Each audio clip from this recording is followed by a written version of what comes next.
अखण्डमण्डलाकारं व्याप्तमेन चराचरं तत्पदं दर्शितं येन तस्मै श्रीगुरवे नमः।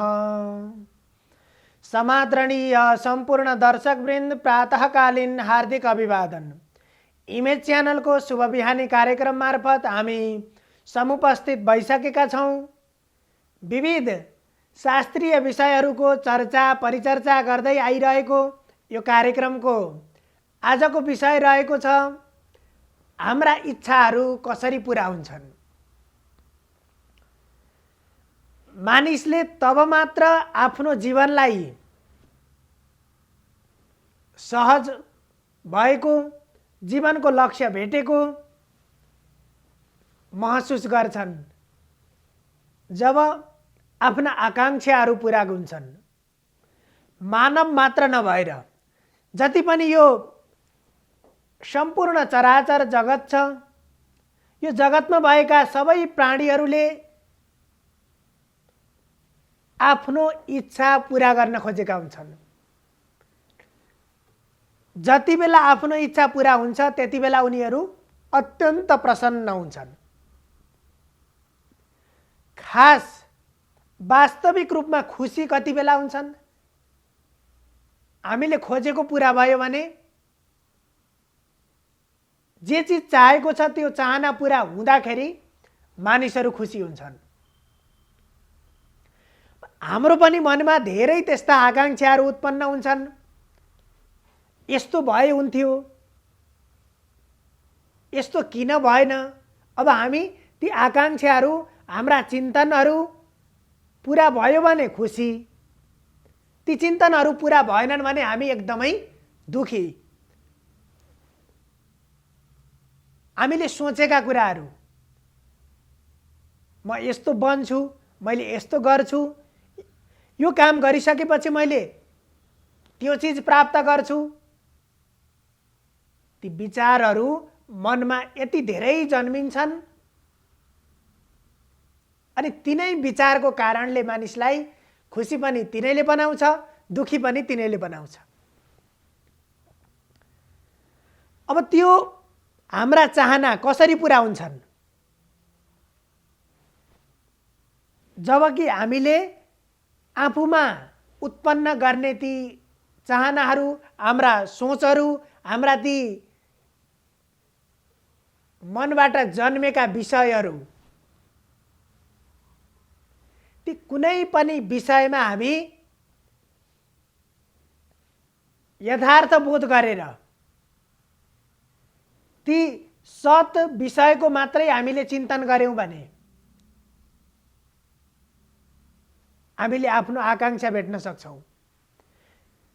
किन भन्दा हामीले के चिज प्राप्त गर्छौं, हाम्रो आकांक्षा कसरी पूरा हुन्छ त?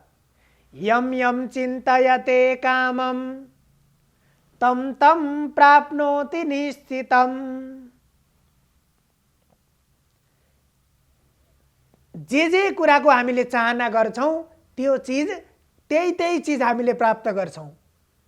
अब हामीलाई अप्ठ्यारो कति बेला हुन्छ? हामीले सोचेको किन पूरा हुँदैन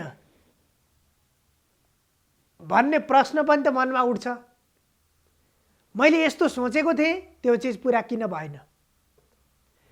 मानिसले बिहानदेखि अर्थात् आफू सचेत भइसकेपछि उसले जे कुराको चिन्तन गर्न थाल्छ, जस्ता कुराको चिन्तन गर्छ त्यही चिज प्राप्त गर्छ।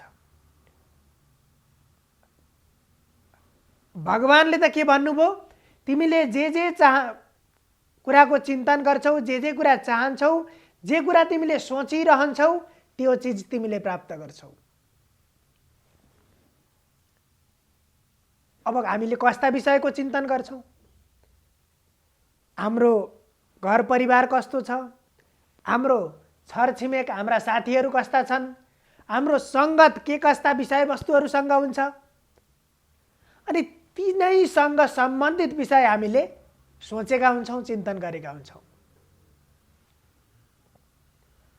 अब बिहान उठेर प्रत्येक दिन जति बेला पनि रोगीको चिन्ता गरौँ, बिरामीको चिन्ता गरिराखेको छ भने त्यो चिन्ताले, त्यो सोचाइले अन्तिममा त्यही बिरामीलाई नै, सोच्ने व्यक्तिलाई नै त्यही बिरामी सरह बनाइदिन्छ, रोगी बनाइदिन्छ। हामीले मनमा अत्यन्त उत्साहपूर्वक काम गर्यौं, मैले यो काममा सजिलै सफलता प्राप्त गर्न सक्छु भनेर ढुक्क मन बनाएर अगाडि बढ्यौं, सोचाइ नै त्यस्तो छ म गर्न सक्छु भन्ने जाँगर लिएर हामी अगाडि बढ्यौं भने त्यो काम पक्का सकिन्छ, सम्भव हुन्छ। त्यति बेला भगवानको पनि साथ पाइन्छ। अब पहिले नै काम गर्ने भनेर अगाडि प्रारम्भ गरेको छ, सुरु त गर्यो, तर त्यो भित्र चिन्तन के छ, मैले यो काम गर्न सक्छु कि सक्दिनँ, म त्यहाँ पुग्न सक्छु कि सक्दिनँ।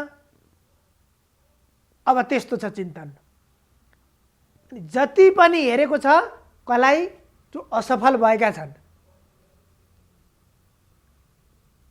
जसले विजय प्राप्त गर्न सकेका छैनन् त्यस्ता व्यक्तिहरूको चिन्तन गरिराखेको छ, तिनैलाई मनमा राखिसकेको छ भने परिणाम पनि त्यही भेटिन्छ। हामीले जहिले पनि यी भगवानका कथाहरू श्रवण गरिरहँदा जीवनमा विजय प्राप्त कसरी गर्ने, आफ्ना आकांक्षा कसरी पूरा गर्ने, कुनै पनि कथा त्यसले हामीलाई सत्मार्ग निर्देश गर्छ। त्यो तदनुसारको चिन्तन हामीले गर्छौं भने हामीलाई पनि प्रत्येक काममा, हाम्रा काममा विजय प्राप्त हुने शक्ति प्राप्त हुन्छ, विजय गर्ने शक्ति प्राप्त हुन्छ। अब हामीले हाम्रो मनलाई त्यस्तै बनाउन सक्छौं। जस्तो कि एउटा विजय प्राप्त गरेको अर्थात् सफल भएको त्यस्तो खालको एउटा कथा पढ्नुस्,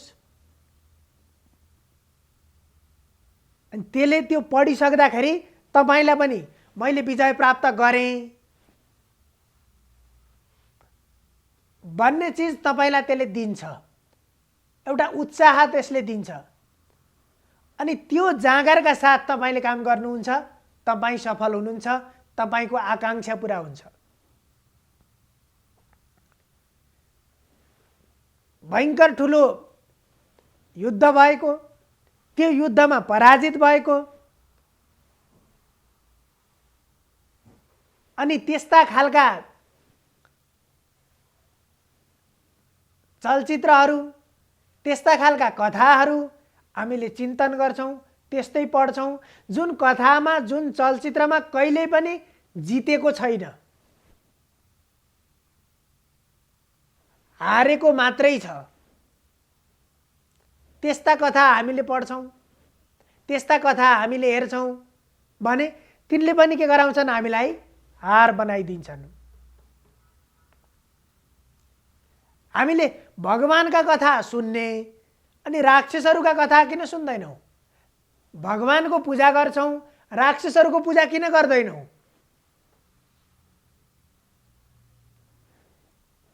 यो सजिलो र अप्ठ्यारो भन्ने सबैको जीवनमा आइपर्ने कुरा हो।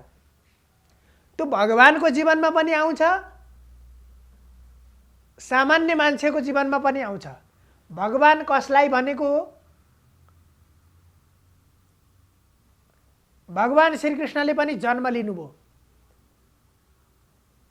श्रीकृष्णको जीवनमा दुःख आएन? यति धेरै दुःख आयो ताकि हामी त जन्मेपछि, जन्मेर भोग्दै जाँदाखेरि जीवनमा ओहो मलाई आज यस्तो अप्ठ्यारो पर्यो भनेर त्यो दुःखदेखि हामी डराउँछौं, ताकि भगवान श्रीकृष्णलाई त जन्मनुभन्दा पहिले नै दुःख आइराखेको थियो।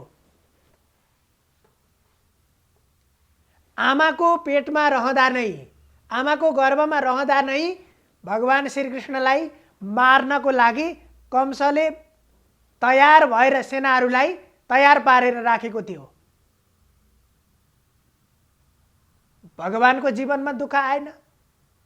दुःख आयो, तर ती सबै दुःखलाई, ती सबै दुःखमाथि भगवानले विजय प्राप्त गर्नुहुन्छ। त्यही भएर हाम्रो जीवनमा पनि त्यस्ता खुड्किलाहरू सबैको जीवनमा आउँछन्, तर ती खुड्किलाहरू हामीले सहज तरिकाले पार गर्नुपर्छ। ती दुःखलाई हामीले दुःखमाथि विजय प्राप्त गर्नुपर्छ, दुःखलाई जित्नुपर्छ। हामीले त्यही भएर भगवानका कथाहरू सुन्छौँ। ती जितेका कथा सुनेर हामीले आफ्नो जीवनमा पनि हामीले जित्नु छ। दुःखदेखि भाग्ने होइन, दुःखदेखि डराउने होइन, दुःखसँग जुधेर त्यसमाथि विजय प्राप्त गर्नुस्। अनि त्यसपछिको त्यो सुख बल्ल वास्तविक सुख हो। सानोतिनो दुःख भेट्दाखेरि हामी दुखी हुने गर्छौँ। त्यो भनेको हार्नु हो, जीवनदेखि नै हार्नु हो। त्यसो भएर हाम्रो चिन्तन विजयको चिन्तन हुनुपर्छ र भगवानका कथाहरू श्रवणबाट हामीले त्यो विजय प्राप्तिको चिन्तन गर्न सक्छौँ। त्यो चिन्तनले हाम्रा आकांक्षा पनि जित्ने हुन्छन्, ती आकांक्षा भेटिन्छन्, आकांक्षा पुरा हुन्छन्। सर्वे भवन्तु सुखिनः, सर्वे सन्तु निरामया, सर्वे भद्राणि पश्यन्तु, मा कश्चित् दुःखभाग् भवेत्। हजुरहरूको दिन शुभ होस्। धन्यवाद।